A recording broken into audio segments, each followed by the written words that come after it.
안녕하세요. 오늘은 2024년 1월 22일 월요일 다니엘서 5장 읽을 차례입니다. 먼저 한글 성경입니다. 다니엘 5장 벨사살 왕이 잔치를 베풀다.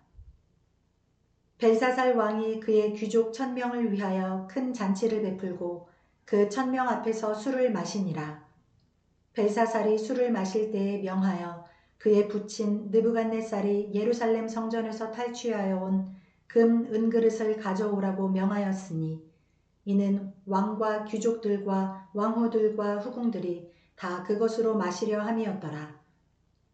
이에 예루살렘 하나님의 전 성소 중에서 탈취하여 온 금그릇을 가져오매 왕이 그 귀족들과 왕후들과 후궁들과 더불어 그것으로 마시더라.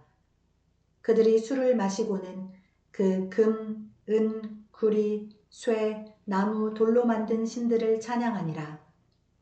그때 사람의 손가락들이 나타나서 왕궁 촛대 맞은편 석회벽에 글자를 쓰는데 왕이 그 글자 쓰는 손가락을 본지라.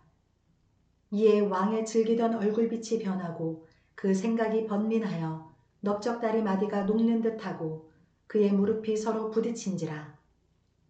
왕이 크게 소리질러 술객과 갈대아 술사와 점쟁이를 불러오게 하고 바벨론의 지혜자들에게 말하되 누구를 막론하고 이 글자를 읽고 그 해석을 내게 보이면 자주색 옷을 입히고 금사슬을 그의 목에 걸어주리니 그를 나라의 셋째 통치자로 삼으리라 하니라. 그때 왕의 지혜자가 다 들어왔으나 능히 그 글자를 읽지 못하며 그 해석을 왕께 알려주지 못하는지라. 그러므로 벨사살 왕이 크게 번민하여 그의 얼굴빛이 변하였고 귀족들도 다 놀라니라. 왕비가 왕과 그 귀족들의 말로 말미암아 잔치하는 궁에 들어왔더니 이에 말하여 이르되 왕이여 만수무강하옵소서. 왕의 생각을 번민하게 하지 말며 얼굴빛을 변할 것도 아니니이다. 왕의 나라에 거룩한 신들의 영이 있는 사람이 있으니 곧 왕의 부친 때에 있던 자로서 명철과 총명과 지혜가 신들의 지혜와 같은 자니이다. 왕의 부친 느부갓네살 왕이 그를 세워 박수와 술객과 갈대아 술사와 점쟁이의 어른을 삼으셨으니 왕이 벨드사살이라 이름하는 이 다니엘은 마음이 민첩하고 지식과 총명이 있어 능히 꿈을 해석하며 은밀한 말을 밝히며 의문을 풀 수 있었나이다. 이제 다니엘을 부르소서. 그리하시면 그가 그 해석을 알려드리리이다 하니라. 이에 다니엘이 부름을 받아 왕의 앞에 나오매 왕이 다니엘에게 말하되 네가 나의 부왕이 유다에서 사로잡아온 유다 자손 중에 그 다니엘이냐? 내가 네게 대하여 들은즉 네 안에는 신들의 영이 있으므로 네가 명철과 총명과 비상한 지혜가 있다 하도다. 지금 여러 지혜자와 술객을 내 앞에 불러다가 그들에게 이 글을 읽고 그 해석을 내게 알게 하라 하였으나 그들이 다 그 해석을 내게 보이지 못하였느니라. 내가 네게 대하여 들은즉 너는 해석을 잘하고 의문을 푼다 하도다. 그런즉 이제 네가 이 글을 읽고 그 해석을 내게 알려주면 네게 자주색 옷을 입히고 금사슬을 네 목에 걸어주어 너를 나라의 셋째 통치자로 삼으리라 하니 다니엘이 왕에게 대답하여 이르되 왕의 예물은 왕이 친히 가지시며 왕의 상급은 다른 사람에게 주옵소서. 그럴지라도 내가 왕을 위하여 이 글을 읽으며 그 해석을 아뢰리이다. 왕이여 지극히 높으신 하나님이 왕의 부친 느부갓네살에게 나라와 큰 권세와 영광과 위엄을 주셨고 그에게 큰 권세를 주셨으므로 백성들과 나라들과 언어가 다른 모든 사람들이 그의 앞에서 떨며 두려워하였으며 그는 임의로 죽이며 임의로 살리며 임의로 높이며 임의로 낮추었더니 그가 마음이 높아지며 뜻이 완악하여 교만을 행함으로 그의 왕위가 패한 바 되며 그의 영광을 빼앗기고 사람 중에서 쫓겨나서 그의 마음이 들짐승의 마음과 같았고 또 들나귀와 함께 살며 또 소처럼 풀을 먹으며 그의 몸이 하늘 이슬에 젖었으며 지극히 높으신 하나님이 사람 나라를 다스리시며 자기의 뜻대로 누구든지 그 자리에 세우시는 줄을 알기에 이르렀나이다.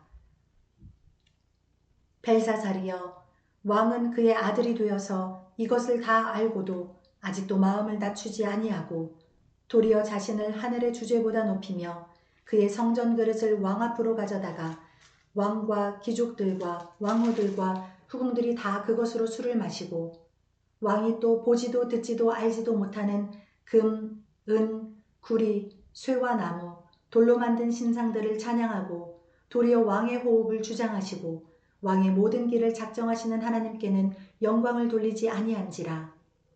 이러므로 그의 앞에서 이 손가락이 나와서 이 글을 기록하였나이다. 기록된 글자는 이것이니 곧 메네 메네 데겔 우바르신이라.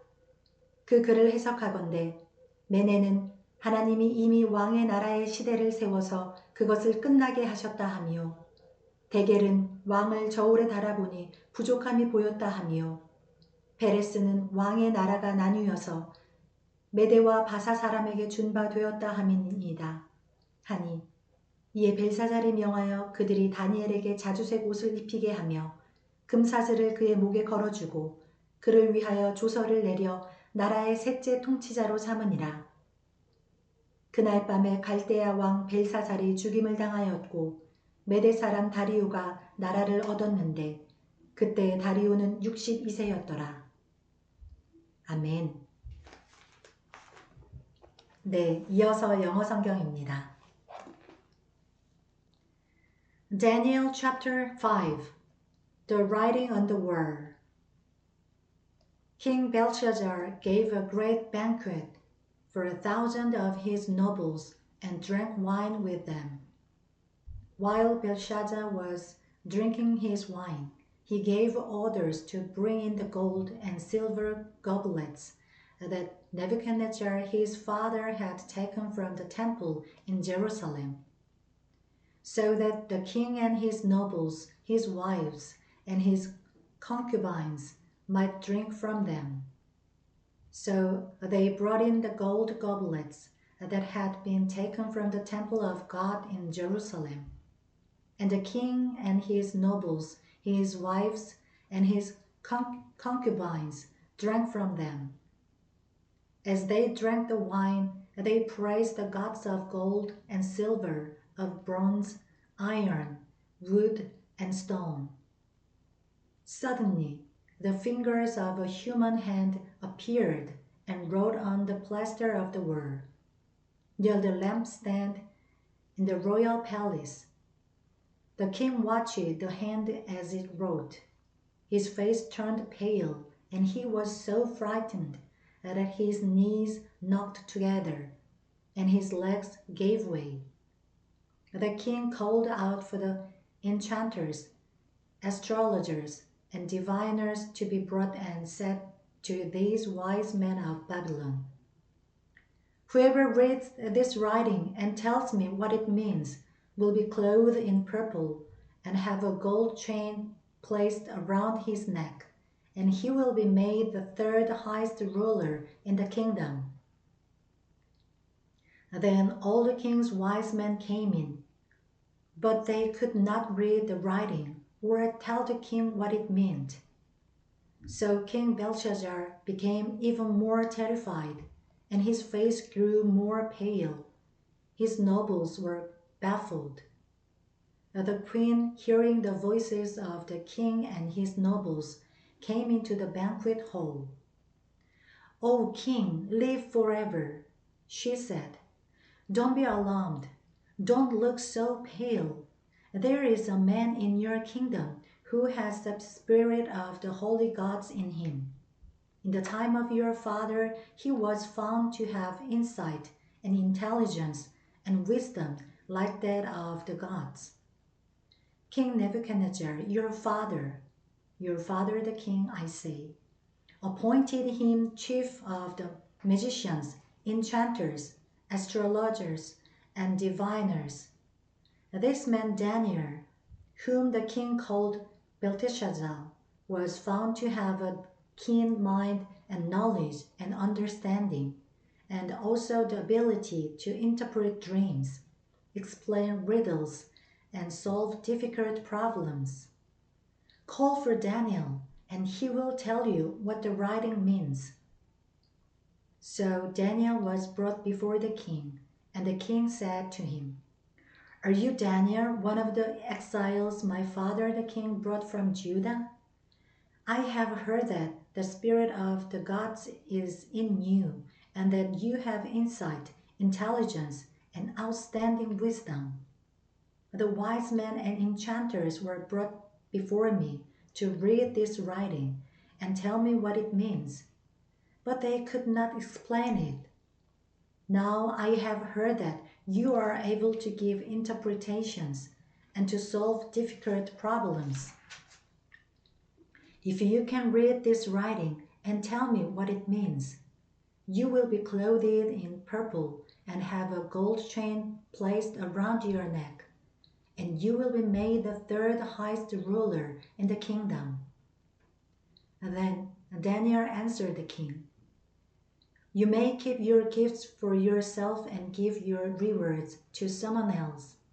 Nevertheless, I will read the writing for the king and tell him what it means. O king, the Most High God gave your father Nebuchadnezzar sovereignty and greatness and glory and splendor. Because of the high position he gave him, all the peoples and nations and men of every language dreaded and feared him. Those the king wanted to put to death, he put to death.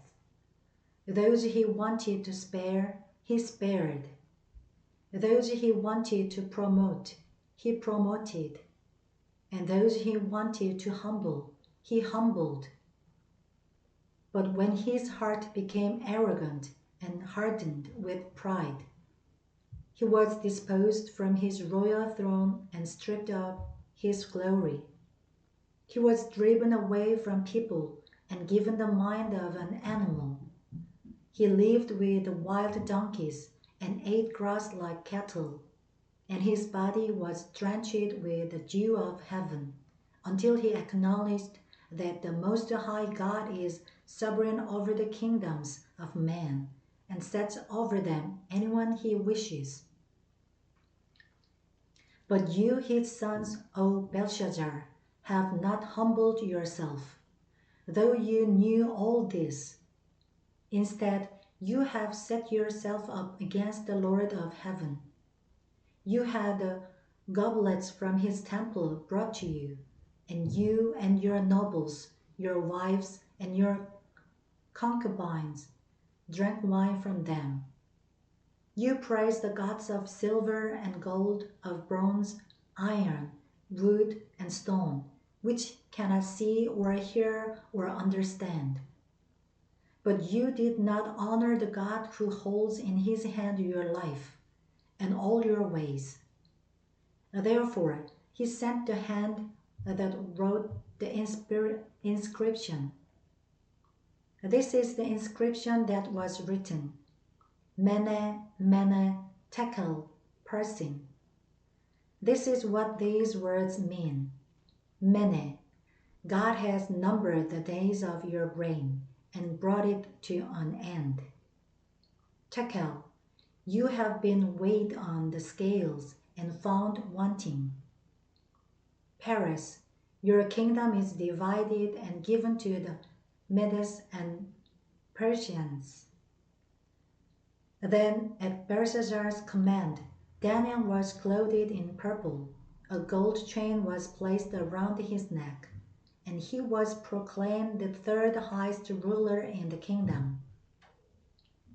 That very night, Belshazzar, king of the Babylonians, was slain, and Darius the Mede took over the kingdom at the age of 62. Amen. 네, 이어서 일본어 성경입니다. 다니엘 쇼第5章。ベルシャチャル王は1000人の貴族たちのために大宴会を催し、その1000人の前でブドウ酒を飲んでいた。ベルシャチャルは酒の勢いに任せて、父ネブカドネツァルがエルサレムの宮から持ち出した金や銀の器を持ってくるように命じた。王とその貴族たち、および王の側室たちや侍女たちがその器で飲むためであった。そこでエルサレムの神の宮の本殿から持ち出した金の器が運ばれてきたので、王とその貴族たち、および王の側室たちや侍女たちはその器で飲んだ。彼らはブドウ酒を飲み、金、銀、青銅、鉄、木、石の神々を賛美した。ちょうどその時、人間の手の指が現れ、王の宮殿の塗り壁の燭台の向こう側のところに何かを書き始めた。王は何かを書くその手の先を見ていた。すると王の顔色は変わり、いろいろと思い巡らして動揺し、腰の関節は緩み、膝がガタガタ震えた。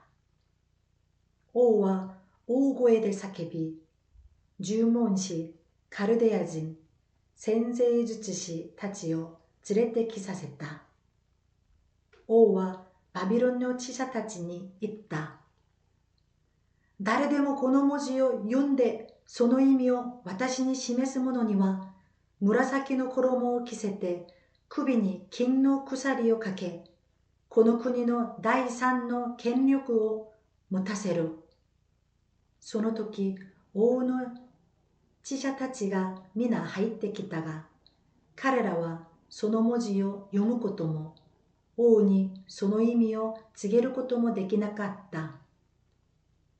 それでベルシャツァル王はひどく怯えて顔色が変わり、貴族たちも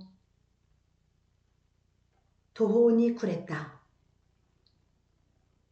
王母は王とその貴族たちとのやりとりを聞いて宴会の広間に入ってきた。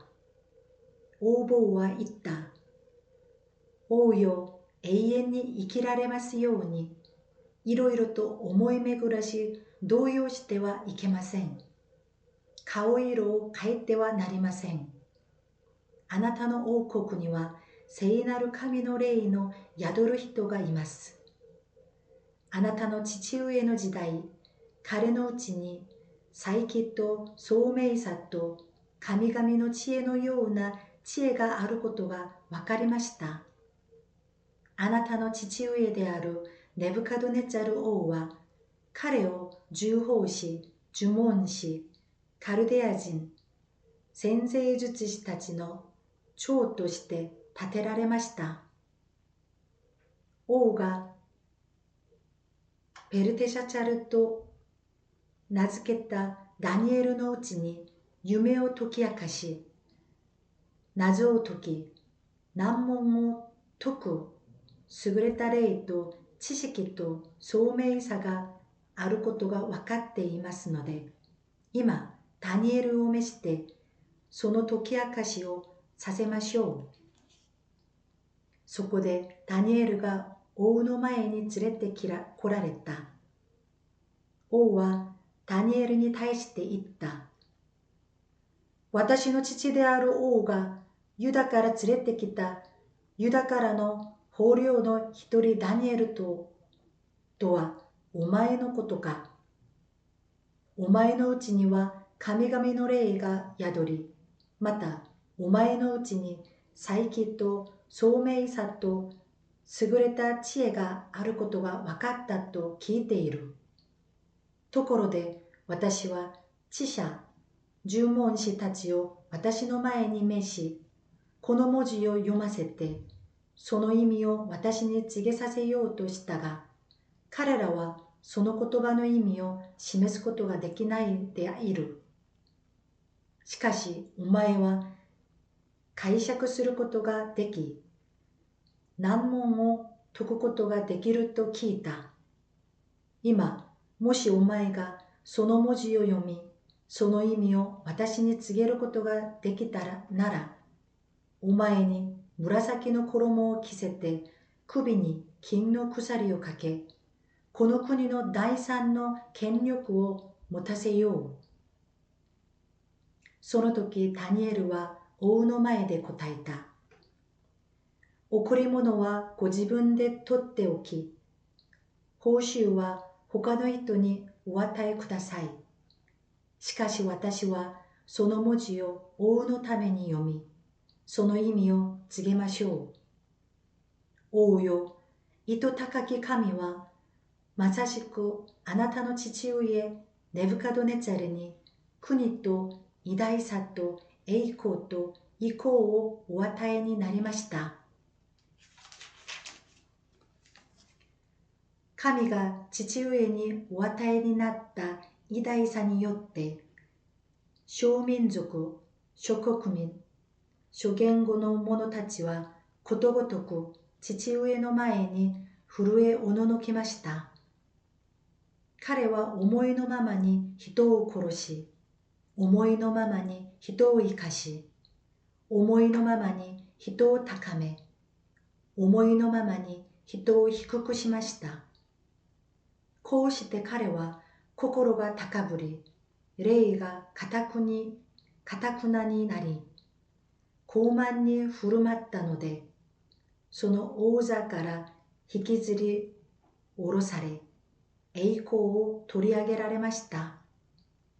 そして人の中から追い出され、心は獣と等しくなり、のろばと共に住み、牛のように草を食べることになり、体は天の露に濡れて、ついに子を知るようになりました。意図高き神が人間の国を支配し、御心にかなうものをその上にお立てになるのだと。その子であるベルシャチャル王よ、あなたはこれらのことをすべて知っていながら、心を低くしませんでした。